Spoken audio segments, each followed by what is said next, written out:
ଯେତେବେଳେ ଲାଲ ରଙ୍ଗର ଦ୍ରବଣ ଏହି ତରଳ ପଦାର୍ଥରେ ମିଶୁଛି ସେତେବେଳେ ଏହାର ରଙ୍ଗ ନୀଳକୁ ପରିବର୍ତ୍ତିତ ହେଉଛି। ଏଠାରେ କେମିତି ହେଲା ନା ଏହା ଏକ ରାସାୟନିକ ପ୍ରତିକ୍ରିୟା। ଦେଖ ଏଠି ନାଲି ରଙ୍ଗର ଦ୍ରବଣ ହେଉଛି ଗୋଟେ ଲିଟମସ୍ ଦ୍ରବଣ।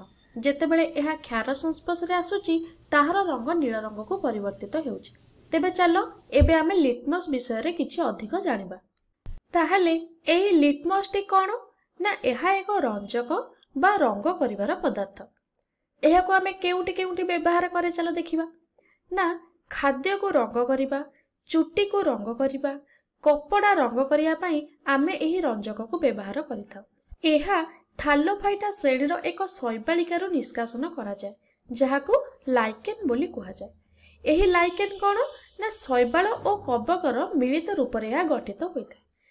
ଲିଟମସ୍ ଦ୍ରବଣରେ ଅମ୍ଳ ମିଶାଇ ଲାଲ ଲିଟମସ୍ ଦ୍ରବଣ ଏବଂ କ୍ଷାରକୁ ମିଶାଇ ନୀଳ ଲିଟମସ୍ ଦ୍ରବଣ ପ୍ରସ୍ତୁତ କରାଯାଏ।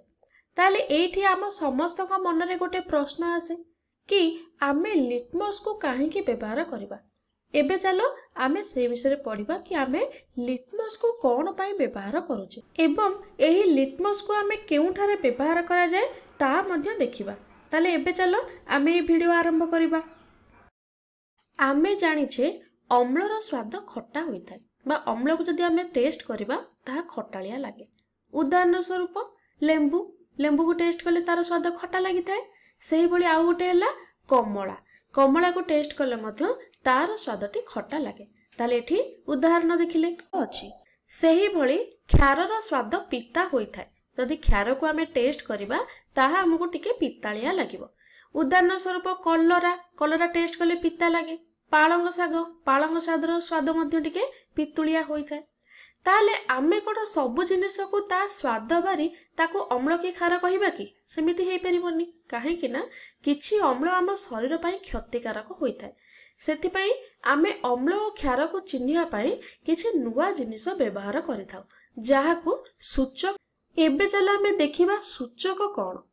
ତାହେଲେ ଯେତେବେଳେ ସୂଚକ ଅମ୍ଳ ବା କ୍ଷାର ସଂସ୍ପର୍ଶରେ ଆସେ ସେତେବେଳେ ସେ ତାର ରଙ୍ଗ ଆଉ ଗନ୍ଧରେ ପରିବର୍ତ୍ତନ ଦେଖାଇଥାଏ। ତାହେଲେ ଆମେ ଏବେ ରଙ୍ଗ ଆଉ ଗନ୍ଧରେ ପରିବର୍ତ୍ତନ କ'ଣ ହେଉଛି ଦେଖିବା। ଦେଖ ଯଦି ମୁଁ ପ୍ରଥମେ ରଙ୍ଗ କଥା ଦେଖିବି କେଉଁ କେଉଁ ଜିନିଷ ବ୍ୟବହାର କରି ଆମେ ରଙ୍ଗରେ ପରିବର୍ତ୍ତନ ଜାଣିପାରିବା ନା ପ୍ରଥମଟି ହେଲା ଲିଟମସ୍ ପେପର। ଏହାକୁ ବ୍ୟବହାର କରିକି ଆମେ ରଙ୍ଗରେ ପରିବର୍ତ୍ତନ ଜାଣିବା। ତାପରେ ହଳଦୀ, ମିଥାଇଲ ଅରେଞ୍ଜ, ଫିନପ୍ଥାଲିନ୍। ଆଉ ଯଦି ଗନ୍ଧ କଥା ଦେଖିବା ତାହେଲେ କ'ଣ କ'ଣ ବ୍ୟବହାର କରି ଆମେ ଗନ୍ଧରେ ପରିବର୍ତ୍ତନ ଜାଣିବା ନା ଭ୍ୟାନିଲା, ଲବଙ୍ଗ ଆଉ ପିଆଜ। ଏହି ସବୁକୁ ବ୍ୟବହାର କରି ଆମେ ରଙ୍ଗ ଆଉ ଗନ୍ଧରେ ପରିବର୍ତ୍ତନ କିପରି ହେଉଛି ଦେଖିପାରିବା। ତାହେଲେ ରଙ୍ଗର ପରିବର୍ତ୍ତନରେ ଆମେ କିପରି ଚିହ୍ନିବା ଏଠି ସମସ୍ତଙ୍କ ବିଷୟରେ ଆମର ପଢ଼ିବା ଦରକାର ନାହିଁ। ଆମେ କେବଳ ଲିଟମସ୍ ବିଷୟରେ ଏଠି ପଢ଼ିବା। ଏବେ ଆମେ ଏକ ପରୀକ୍ଷଣ କରିବା କି କେମିତି ଅମ୍ଳ କ୍ଷାର ସଂସ୍ପର୍ଶରେ ଆସିଲେ ଲିଟମସ୍ ତାର ରଙ୍ଗ ପରିବର୍ତ୍ତନ କରିଥାଏ। ଏବେ ସେ ବିଷୟରେ ଆମେ ପରୀକ୍ଷଣ କରିକି ଦେଖିବା ଏବଂ ଜାଣିବା କିପରି ବଦଳୁଛି।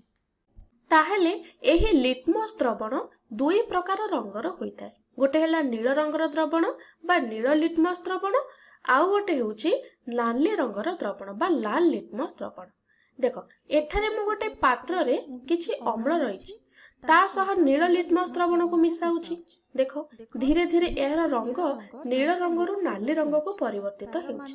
यार माने जेतेबेले अम्ल नील लिटमस द्रवणर संस्पर्शरे आसुची ताहार रंग लाल हो जाउची। सेही भली आउ गोटे पात्र रे मु किछि क्षार नेली सेथिरे लाल लिटमस द्रवण को मिसाइली एहा नील को परिवर्तित हेउची। ता माने क्षार लाल लिटमस को नील रंग रे परिवर्तित करे। एही प्रकार लिटमस द्रवण अम्ल और क्षार को चिन्हट करिଥାଏ। तो आमे जानिछे अम्ल नील रंग को नाली रंग बा लाल रंग कर देइଥାଏ, किंतु जेतेबेले आमे अम्ल रे लाल रंग मिसेइबा कोन हेबो ना रंग सेही लाल ही रहिबो। सेही भली आमे जानिछे क्षार लाल को नील करे, किंतु जदि आमे क्षार रे नील रंग पकेइबा ताहले कोन हेबो ना किछि भी बदलिबो नाही, सेही नील रंग ही रही। एठारे आमे गोटे परीक्षण करिबा। आमे किछि लाल लिटमस द्रवण नेबा आउ किछि नील लिटमस द्रवण नेबा। आमे जाने लेंबू अम्लीय, तेणु जेतेबेले आमे लेंबू रस नील लिटमस द्रवण रे पकाइबा ताहा लाल रंग रे परिवर्तित हेउछि, किंतु लेंबू रस को जदि आमे लाल लिटमस द्रवण रे पकाइले ताहले किछि भी बदलुनी। आमे देखिले अम्ल और क्षारर संस्पर्श रे लिटमस रो रंगर परिवर्तन। ताहले एमिति किछि द्रवण अछि कि जिए अम्लीय नुहे कि क्षारीय भी नुहे? हाँ, एमिति किछि अछि जहाकू आमे निरपेक्ष द्रवण बोली कहिथाउ। उदाहरण जल। एठी मु जल रखिछि, एहा एक निरपेक्ष द्रवण। एठी दुईटी पात्र रे मु जल नेली आ प्रथम पात्र रे किछि लाल लिटमस द्रवण मु मिसाइली। देखो रंग सेही लाल ही रहउछि। तो सेही परि अन्य पात्र रे मु नील लिटमस द्रवण को मिसाइली। ताले एठी कोन हैला? रंग सेही नील लिटमस द्रवण रही रहिला बा नील रंग ही रहिला। ता माने जेते बेले लिटमस जलर संस्पर्श रे आसुछि से ताहार रंग जमा भी बदलाउ नाही।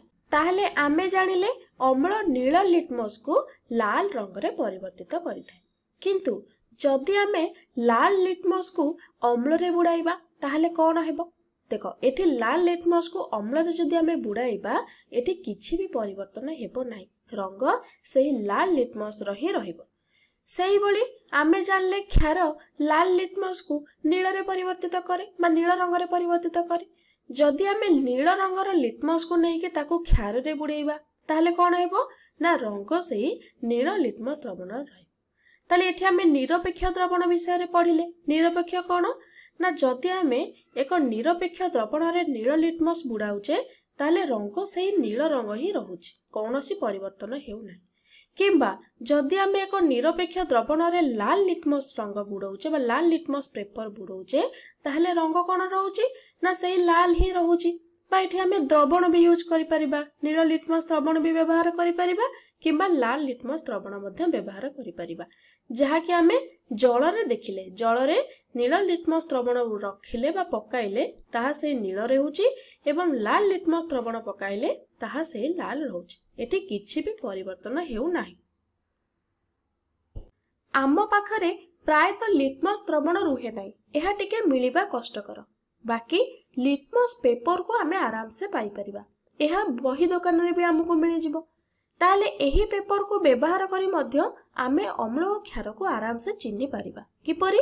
ना आमे जेतेबेले नाली लिटमस बा लाल लिटमस पेपर को क्षार रे बुडाइबा ताहार रंग नील होई जिवो एवं जेतेबेले नील लिटमस पेपर को अम्ल रे बुडाइबा ताहार रंग कोन हेइ जिवो? ना लाल हेइ जिवो। एथुर आमे चिन्हि परिबा किए अम्ल आउ किए क्षार। ताहले आमे एठी कोन जानिले? ना लिटमस हेउछि एक सूचक जिए कि हमको अम्ल और क्षार को चिन्हिबारे सहायता करिथाय बा अम्ल और क्षारर उपस्थिति को हमको देखाई थाय। ताले ये गोटे सूचक हमको अम्ल और क्षारर उपस्थिति देखाइला। तापरे कोन हैला? ना किपरि देखाए?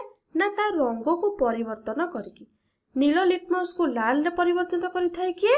ना अम्ल आउ लाल लिटमस को नील रे परिवर्तित करिथाय किए? ना क्षार। आउ एही लिटमस पेपर दुईटी रंगर होइथाय। गोटे हैला लाल लिटमस पेपर आउ गोटे हेउछि नील लिटमस पेपर। देखो एठारे बहुत सारा लाल नील नील लाल ए सब रहिला। तो आमको सब मन रखिया पाई बहुत कष्ट हबो कि किए नील को लाल करे किए लाल को नील करे, कष्ट होइबो। तो सेति पाई मु गोटे सरल सूत्र नै कि तुम मानक पाखको आसीछि। देखो आमे जानिले अम्ल नील लिटमस को लाल रंग रे परिवर्तित करे एवं क्षार लाल लिटमस को नील रंग रे परिवर्तित करे। ताले ए जिंस सबुले मने पड़िबनी, बेले बेले कंफ्यूजन हबो किए काहा को परिवर्तित करे बोली। तेणु एहा को मन रखिबार सूत्र हैला एठी मु लेखिछि देखो B2B। B माने बेसेस, 2 माने 2 आउ B माने हेउछि ब्लू। आउ गोटे फार्मूला लिखिछि कोन ना BRB माने बेसेस रेड ब्लू। एहार माने कोन ना B2B रो प्रथमे आमे देखिबा। B2B माने बेसेस टू ब्लू। बेस माने एठी क्षार आ ब्लू माने हेउछि नील। ताहले क्षार कोन करे ना नील को परिवर्तन करे, बेसेस टू नील माने क्षार नील को परिवर्तित करे। आ BRB माने कोन? बेसेस रेड ब्लू माने क्षार लाल को नील रे परिवर्तित करे। ताहले गोटे जदि आमे मने रखि देबा अन्यटी मने रहि जिवो। जदि आमे जानि देले कि क्षार लाल को नील रे परिवर्तित करे बोली मने रहि गला, ताहले अम्ल कोन करे? आराम से मने रहि जिवो।